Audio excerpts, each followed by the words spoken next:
ও আমার উম্মতেরা, তোমরা যে রান্নাঘরে যে আগুন দিয়ে রান্না করো, তোমরা কি ভেবেছো জাহান্নামের আগুন ওই রান্নাঘরের আগুনের মতো না?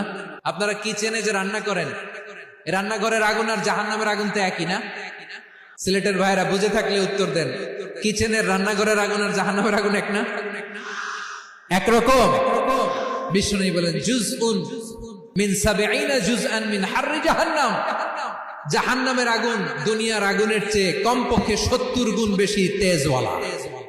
জাহান্নামের আগুনকে আল্লাহ নাম দিয়েছেন নারুল্লাহ। এটা আল্লাহর আগুন, নারুল্লাহিল মুকাদা আল্লাতী তাত্তালিউ আলাল আফইদা, যেটা কলিজার মধ্যে যে ধরে যায়। দুনিয়ার আগুন হাতে লাগলে হাত জ্বলে, পায়ে লাগলে পা জ্বলে। জাহান্নামের আগুন দেহের যেই জায়গায় লাগুক না কেন, সাথে সাথে কলিজাটা জ্বলে ছাই হয়ে যাবে। নারুল্লাহিল মুকাদা আল্লাতী তাত্তালিউ আলাল আফইদা। জাহান্নামের আগুন গায়ে লাগলে আপনার কলিজা পুড়ে ছাই হয়ে যাবে। ওই জাহান্নামে আমরা যেতে চাই? কি ভয়ঙ্কর শাস্তির বর্ণনা যে বিশ্বনবী দিয়েছেন, এত বিস্তর আলোচনার সুযোগ আমার নাই। আমি শুধু সবচেয়ে হালকা পাতলা, দ্য লাইট পানিশমেন্ট, সবচেয়ে হালকা শাস্তি কি হবে এটা বলবো। বিশ্বনবী বলেন ইন্না আহওয়ানা আহলিন নারি আযাবান ইয়াউমাল কিয়ামাতি লারাজুলুন তুদাউ ফি আখমাসি কদামাইহি জামরাতান ইয়াগলি মিনহুমা দিমাগু। জাহান্নামের সবচেয়ে হালকা আযাব কি হবে শুনুন।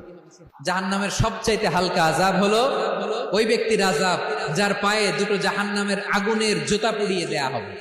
ওই আগুনের উত্তাপে তার মাথার মগজগুলো ভাতের মারের মতো টপ টপ টপ টপ করে বেয়ে বেয়ে পড়বে। জাহান্নামের ভেতরে লক্ষ লক্ষ কোটি কোটি কাফির মুশরিককে দেওয়ার পরেও জাহান্নাম বলবে হাল মিন মাজিদ, আরো আছে নাকি, আরো দাও। কোটি কোটি কাফেরের দল, মুশরিকের দল, সীমা লঙ্ঘনকারী দল, তাদেরকে যখন জাহান্নামে ফেলা হবে, বড় বড় পাথর খণ্ড জাহান্নামে ফেলা হবে, তারপরও জাহান্নাম বলবে হাল মিন মাজিদ, আরো আছে নাকি, দাও, আরো দাও, আরো দাও। আমার ক্ষুধা নিবারণ হয় নাই। জাহান্নামে তো উত্তপ্ত হবে, জ্বলন্ত হবে, ভয়ঙ্কর হবে। জাহান্নামের এক অংশ আরেক অংশকে খেয়ে ফেলবে। আল্লাহু আকবার। ফেরেশতারাও টালমাটাল হয়ে যাবে। জাহান্নামের রক্ষী ফেরেশতারা কি করবে তারা নিজেরাও বুঝতে পারবে না। কোটি কোটি মুশরিক কাফেরদেরকে জাহান্নামে নিক্ষেপ করার পরেও জাহান্নাম ঠান্ডা হবে না, শান্ত হবে না, বলবে হাল মিন মাজিদ, আরো আছে নাকি, আরো দাও। তখন আল্লাহ তাআলার কুদরতি পা জাহান্নামের ভিতরে ঢুকিয়ে দিবেন।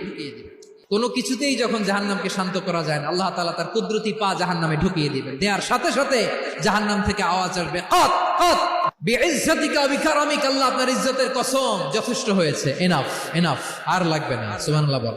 ওই ভয়ঙ্কর জাহান্নামে আমরা যেতে চাই কেউ?